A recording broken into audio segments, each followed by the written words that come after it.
All right.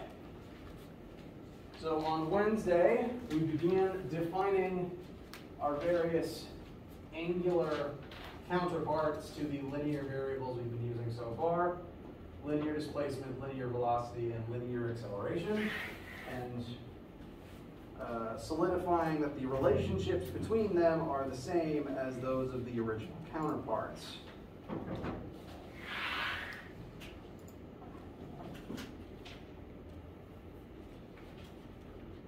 All of the formulas that you know from before still apply to the angular versions. You just replace these variables with their weird Greek counterparts, and you work in radians spun instead of meters moved forwards.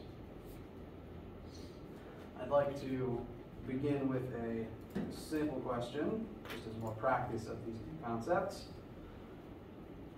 Here we have a grasshopper sitting on a record player, because that happens commonly. It does tie in the concept though, and it does tie into what we're going to talk about next.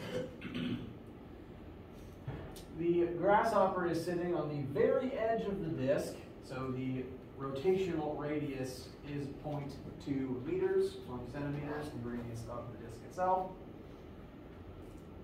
The grasshopper and the disk both begin at rest, and a human is going to come along, activate the record player, and it will, over time, specifically over a period of 3 seconds, accelerate from an initial speed of 0 up to a final angular speed of 45 revolutions per minute.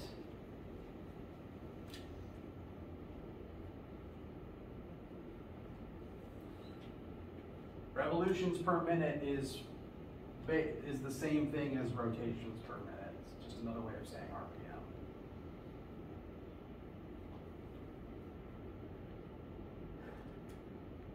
As odd as the situation is, any questions about the physical setup before we look at the questions?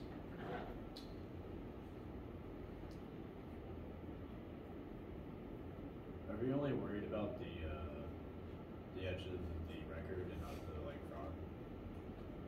The grasshopper will remain on the edge of the record, just stuck to it like Spider-Man. So the grasshopper is going to spin with the disk. So what's that inner circle you got drawn up? This is just to show that it's spinning clockwise. Okay.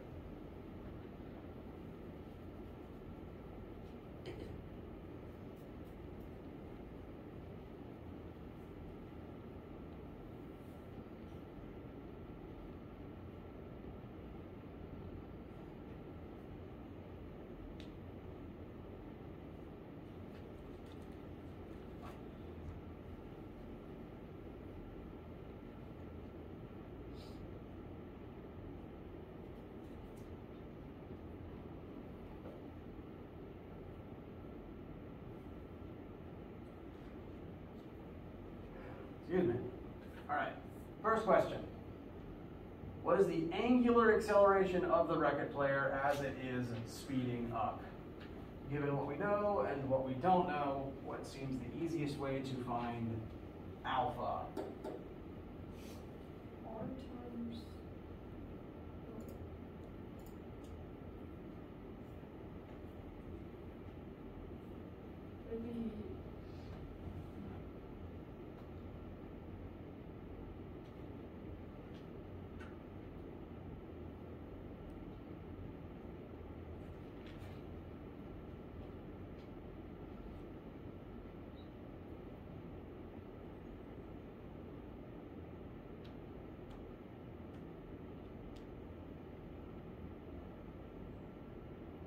maybe the last problem. That's a good thought. This has most of what we need in it. We've got final angular velocity squared, initial angular velocity squared. We know both of those things. We want alpha. The issue is we don't have theta. Would it be the third one on the right? Yes, technically third the way it's written. Yes, this is the one that I'd recommend for this specific case. This is a good formula, we just happen to know time instead of theta. So the, okay, so it's the W? This is angular velocity. See again, I try to write them here along with their counterparts. So linear velocity correlates to angular velocity, omega. So in this case, that's just going to be 45. Basically, yes. I'm going to write the formula over here. Alpha equals delta omega over delta t. This is still just acceleration equals change in velocity over time, just angular. And delta anything can be rewritten as final minus initial. The disk starts at rest, so that's an initial angular speed of 0 radians per second. We do know its final angular speed, or we have a measure for it, and we know this whole thing happens over 3 seconds. So this is the formula that we'll use for this one. 4 is not a bad guess. 4 is very useful. Well, I'm still calling them 1, 2, 3, 4 based on the fantastic 4 ones, although admittedly there is an extra thing on top here, so I'm not, what am I trying to say? Whatever numbering system works in your brain is fine. The only issue with plugging 45 in here is that it's in the wrong unit. This is revs per minute instead of rad per second.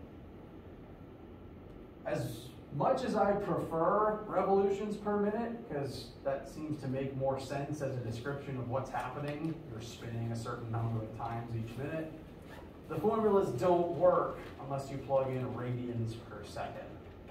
It's because the definition of a radian is the amount of rotation multiplied by the radius to equal the arc length.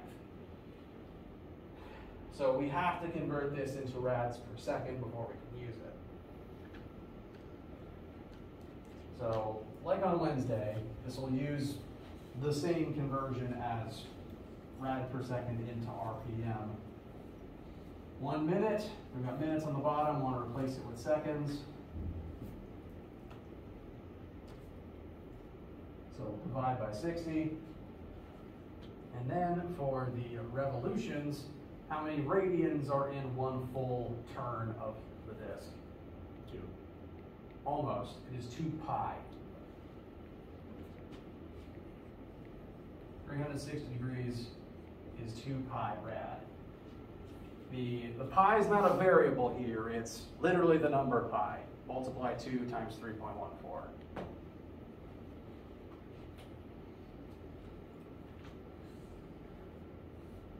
I know everyone loved the unit circle whenever you had to deal with it in previous classes.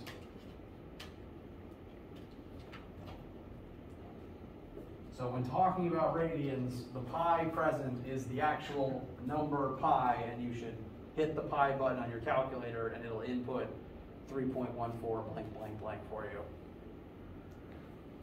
Why did we change the minute to second? You say why? Because wouldn't it still be 60 seconds? The minutes part isn't that big an issue. What matters though is that the time in the velocities match the time you use in the formula. If we plugged in rads per minute for our omegas, but still use 3 seconds for t, we'd have an issue. Hypothetically, you could convert 3 seconds into minutes and use rads per minute, but that's technically not standard, and the standard is rad per second. But that would work. This conversion, I believe, is it 4.17? 4.71, pardon me.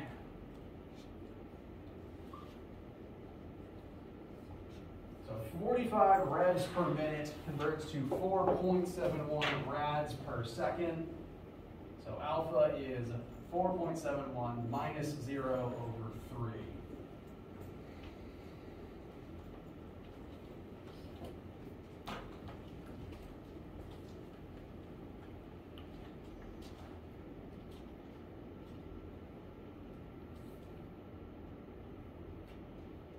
And that should give 1.57.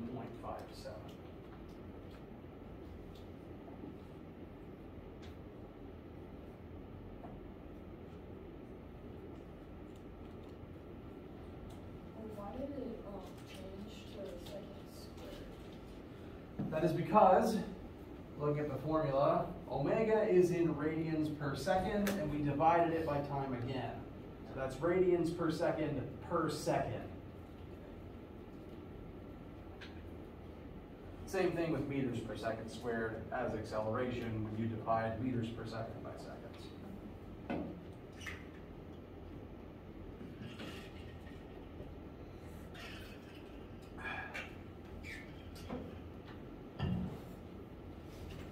So that is our alpha.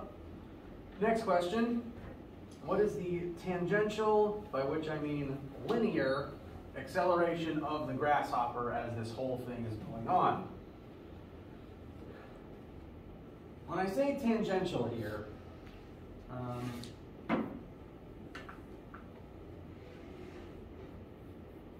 grasshopper's hanging on, grasshopper's spinning along with the disk. But the grasshopper is technically a separate entity, meaning at any time it could choose to let go. If it lets go, what direction is it going to move in after it lets go of the disk? Yeah, it's just going to fire away in a straight line. That's because all objects under normal circumstances want to move in a straight line because that's what momentum and inertia tell them to do. So grasshopper will fire off the way that I've drawn it this way. And it will do so at a linear speed. At any given moment, the grasshopper's current linear speed is equal to whatever speed it will fire away at. It's technically moving at that rate, it's just constantly turning every single second and changing the direction of that speed. So at any moment, it could choose to let go and stop turning and just move in a straight line, but as long as it's attached to the disk, that linear speed keeps changing direction every second. And so if we calculate that linear speed, that would just be the linear counterpart of the angular speed. Yes. So, good old-fashioned linear velocity is the rate, the linear counterpart to the angular speed the grasshopper is spinning at. We know the rate at which it's spinning. We can convert that into its linear counterpart, so turning omega back into normal v like we're used to, and that will be the linear speed that the grasshopper is moving along the disk's edge and the speed that it will fire away at when it chooses to let go.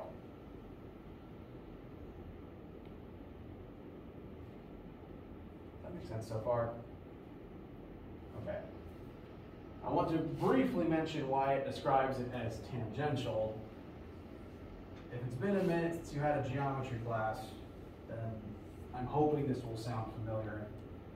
The word tangent, when related to circles in geometry, means that a line is only touching a circle at one exact data point on its edge. And in doing so, the line itself kind of is parallel to the circle itself. Notice this line, being tangent to the circle, describes, depending on whether you're spinning clockwise or counterclockwise, the direction that the linear velocity points. For that reason, some sources may say tangential as a synonym to linear when talking about the conversion from rotation to linear. So if that comes up on the homework or something, just want to make sure you've seen it before. So what we're going to do here is, I got a little ahead of myself. We're actually going to convert angular acceleration into linear acceleration. I started channeling the third question too early. I apologize. The thing we've been asked to do is find linear acceleration from angular acceleration. We'll get to velocity in a minute.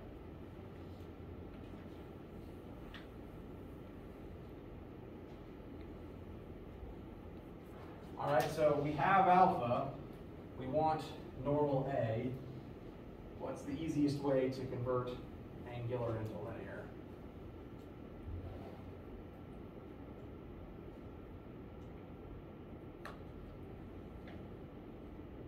Can we use the A equals delta V over delta T?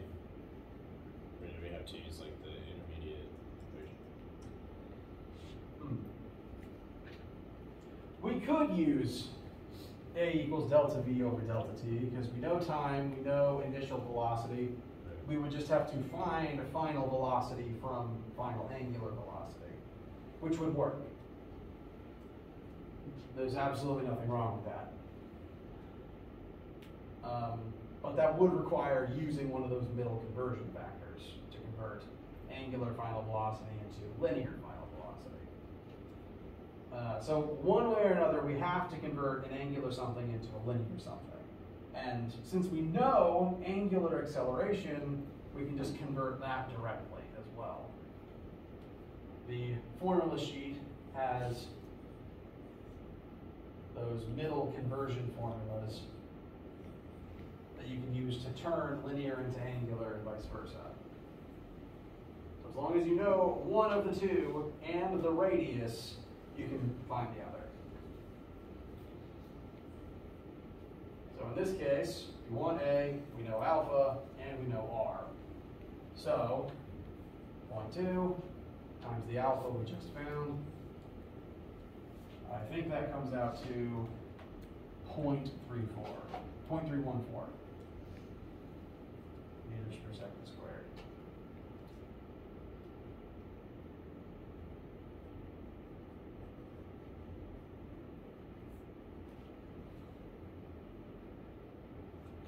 So where are we getting our value for the R variable?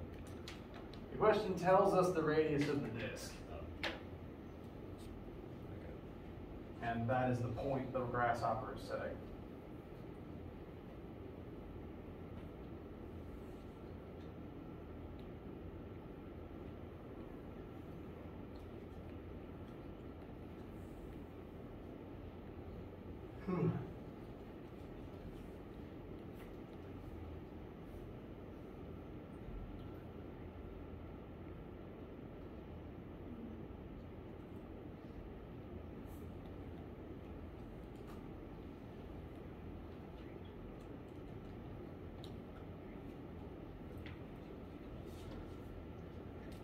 So just like how we converted the angular velocity into I keep saying the wrong word. Just like we just converted angular acceleration into linear acceleration, the last part we're going to convert angular final velocity into linear final velocity. Grasshopper is going to let go of the disk, and it's letting go after the disk has already reached top speed. So the disk will remain at top speed, and then it lets go. In letting go, angular velocity will convert to linear velocity, and it shoots away in that straight line. So we'll take the final angular velocity that we converted a moment ago, run it through the velocity version of that formula, and we can find the final linear velocity. So are we just gonna convert rads to meters? Yep.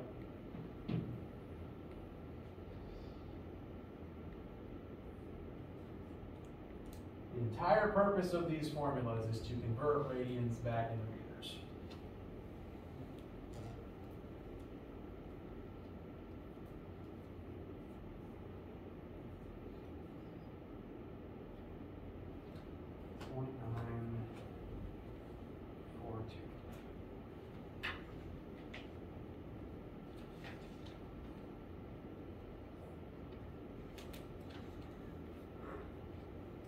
So that equation goes and puts it in meters per second. Mm-hmm. The way that works is when you multiply radians times meters, it just kind of turns in meters. Radians is a weird little imaginary unit that represents how much something spins, but when you multiply it by the radius of what's spinning, it becomes the length of the arc length of the rotation you underwent. And the radians part just kind of vanishes. So the 5 seconds actually has nothing to do with the actual velocity in the end, right? Dealing with the speed, because we just multiplied it by the angular velocity times the radius.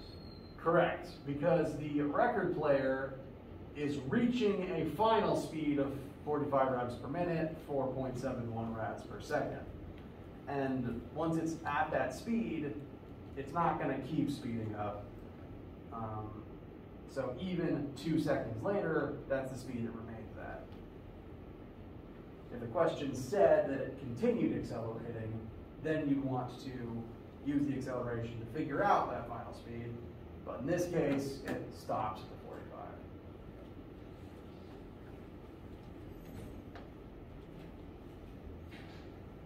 How does this one feel?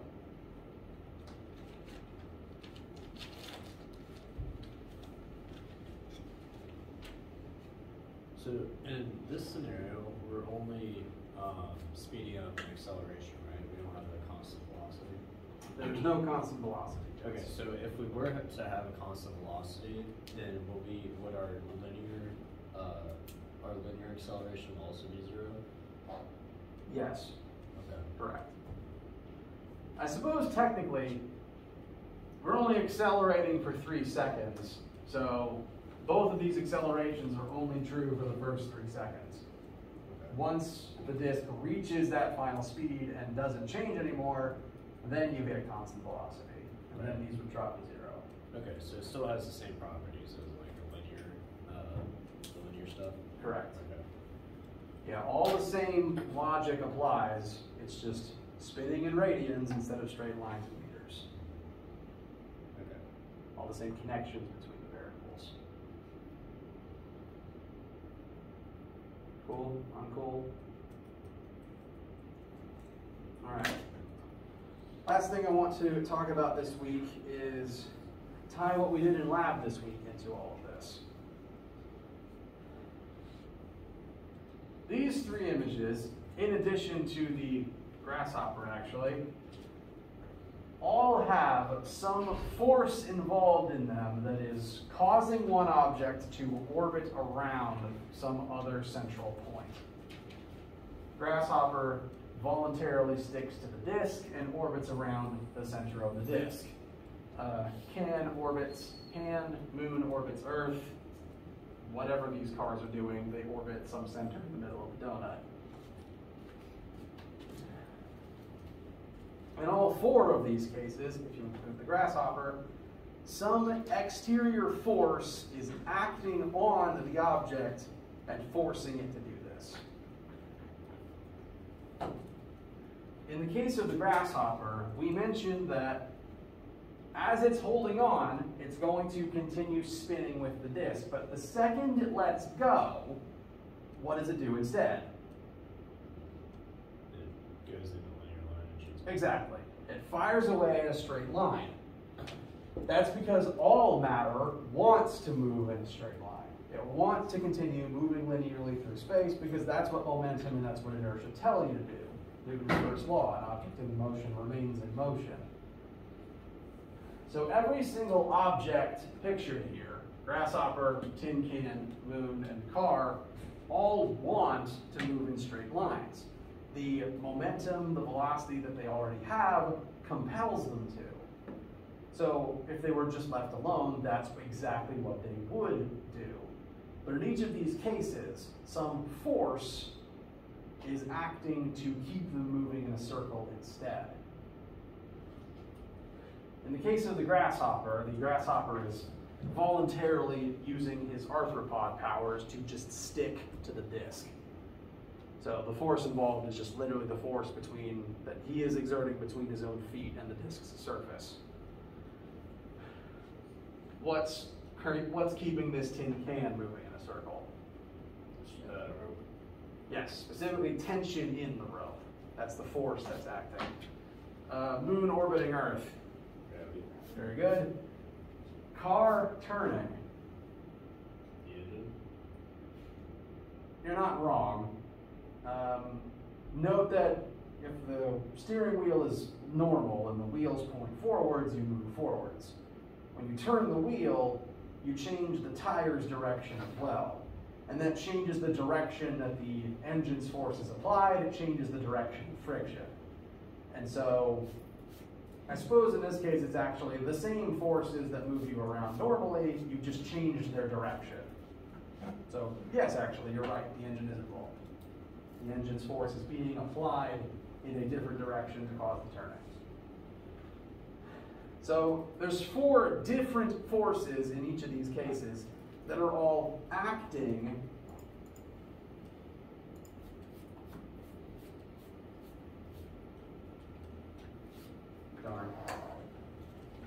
as a centripetal force.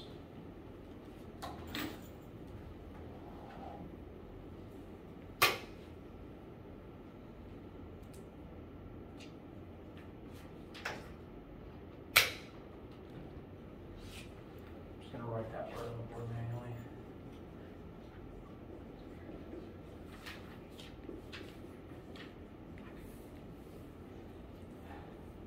Any force you can imagine, any type of force that can act on an object, can function as a centripetal force.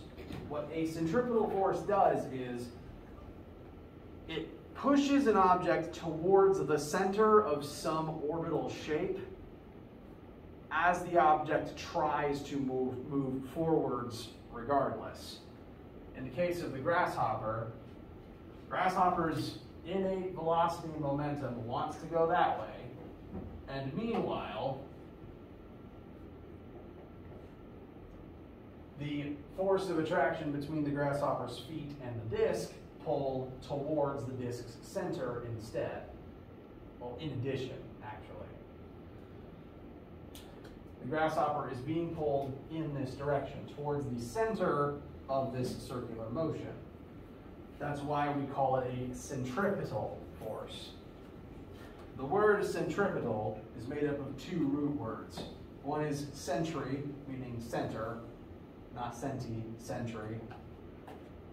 The other is petal, meaning seeking. So if something is acting as a centripetal force, it is a center-seeking force, and it's pulling the object towards the center of some orbit. Centripetal force causes centripetal acceleration, which is to say that this force is going to change the direction of the grasshopper. Grasshopper wants to move in a straight line, but this centripetal force is going to accelerate it, and that's going to force it to change its direction. So grasshopper tries to move this way, centripetal force tries accelerating it this way, and it kind of does both at the same time. It moves forward and it accelerates down at the same time, and it ends up here. Forward and down at the same time. 2D motion. Now that it's there, does this force still point down? No, points around.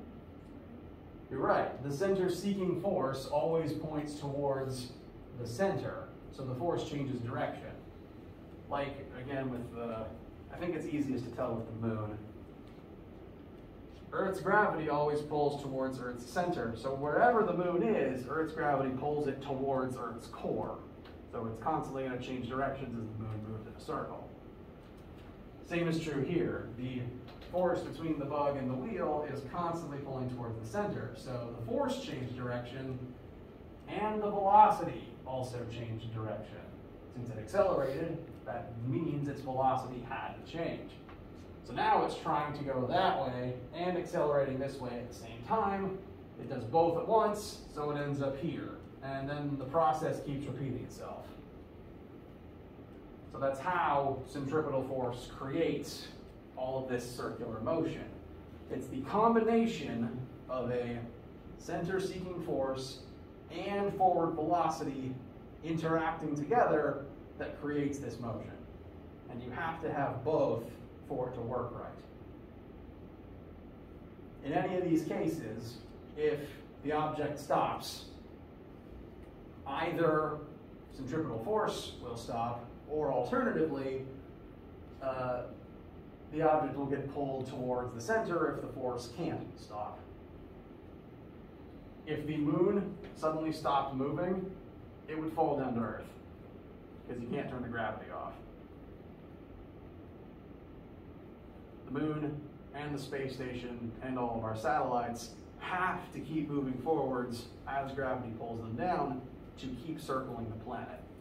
If they change their velocity, they will change their orbital radius. And if they slow down, they will sink towards Earth and either burn up in the atmosphere or kill us.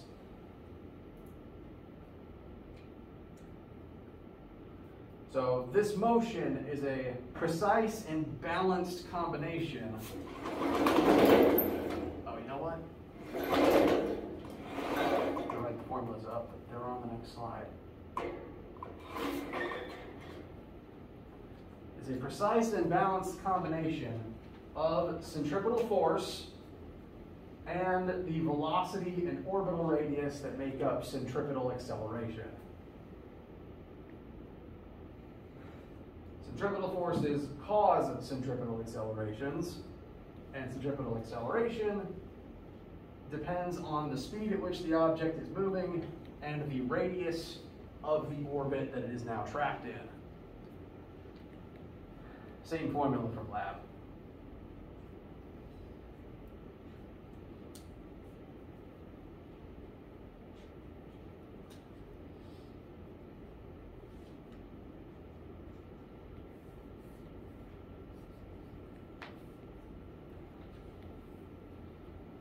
Since this does involve circular motion, there's an alternative way of writing the formula. Fc can equal m times linear v squared over r, and alternatively, Fc can equal m times omega squared times r. It's really the same formula both times. If you plug in the conversion formula for linear velocity to convert it into omega, you'll just get the omega version. So they mean the same thing, and you can use whichever one fits for a situation.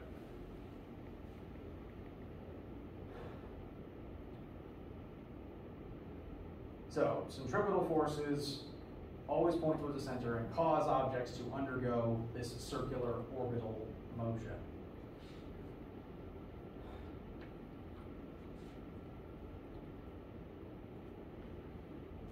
The concept of centripetal force is distinct and different from the probably more commonly used term centrifugal force.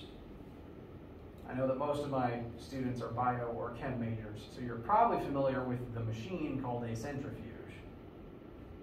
That word comes from this term, centrifugal, as opposed to centripetal. Centrifugal means center fleeing. Instead of centripetal, that means center seeking.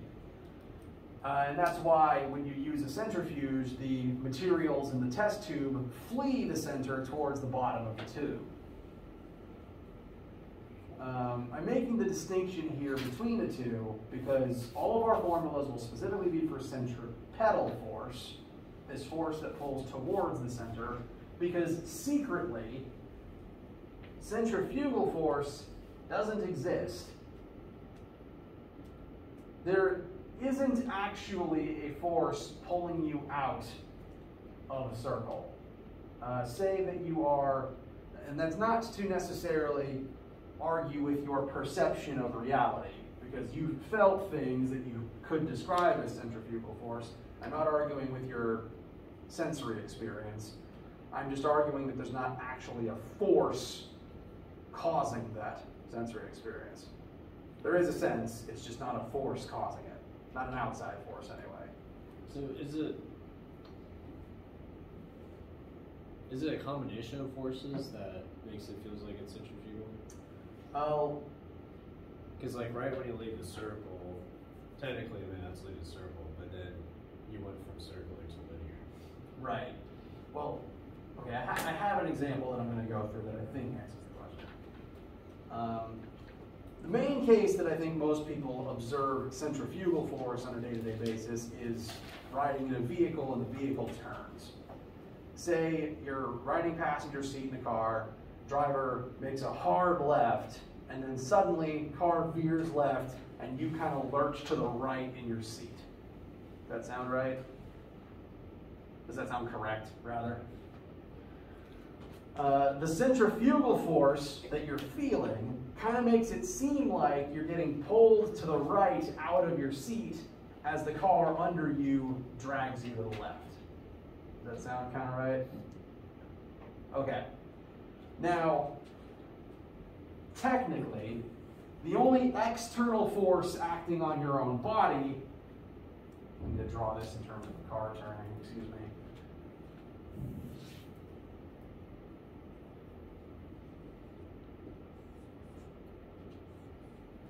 The only external force acting on your body is the left force making you turn.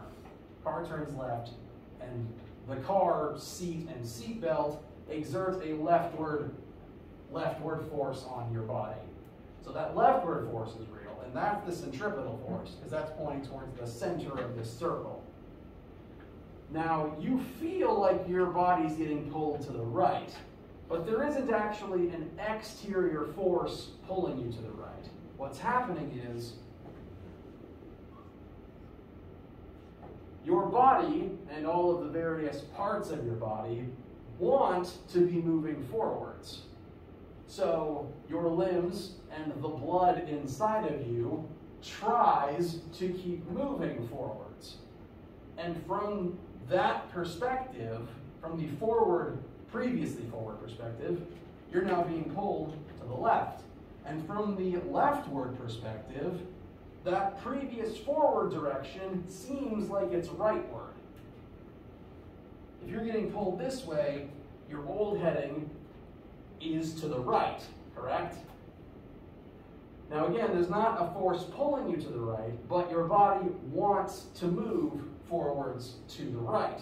And so all your various body parts, because you're not one object, you're a bunch of objects stapled together and encased in skin, each part of your body tries to move forwards. Your limbs might fly away from you in your chair, and the blood inside of you tries to move in that direction as well.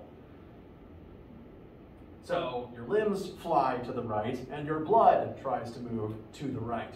And what you end up feeling, the rightward force you're feeling, is actually your blood pushing against your skin as it tries to move to the right. Literally, your body turns into a centrifuge, and your blood is the material inside the test tube. And the material and the fluid in your brain, I think. Every part of your body that's not your skeleton or attached to the car undergoes this effect. So it's not an external force pulling you to the right, it's just your blood pushing rightward against your skin and arteries. Right? Rightwards. And it's only rightwards from your current leftward moving perspective. It's technically forwards. So, again, not arguing with what you feel riding in a car, it's just not an external force pulling you to the right. It's your body's innate want to move forward. So is a car the only thing that's being centrifugal? Say again? Is there anything in like the system that's pulling into the center? Would it just be the car? If it's a car, then the wheels, the car's tires turn. In doing so, that changes the forces on the car. Normally they all point this way, but now some of them are pointing to the left because the wheels have turned to the left. So there is a force pulling the car to the left, and because you're sitting seat belted into the car, all the parts of the car pull left on your body.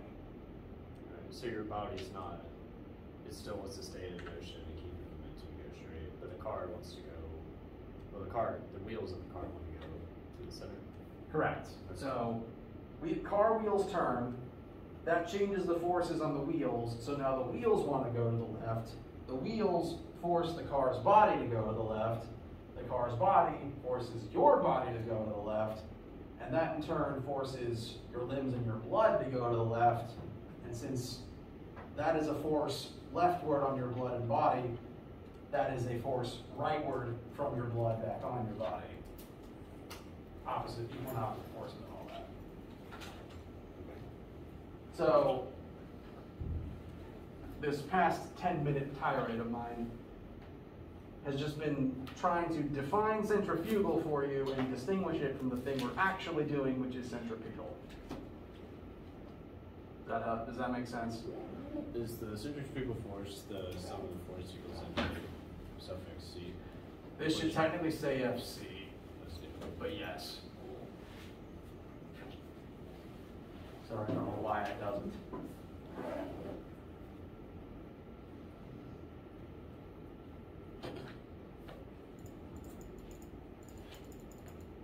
I'll have to change that later. Questions for right now? So every single time we kept saying like our body was going to like the right, it's really from like if you want to go from the very start of the system, it just keeps moving straight, right? Yes. But I feel like maybe like if we go 1 more second or 2 more seconds when the car starts to turn, will we start calling it right now?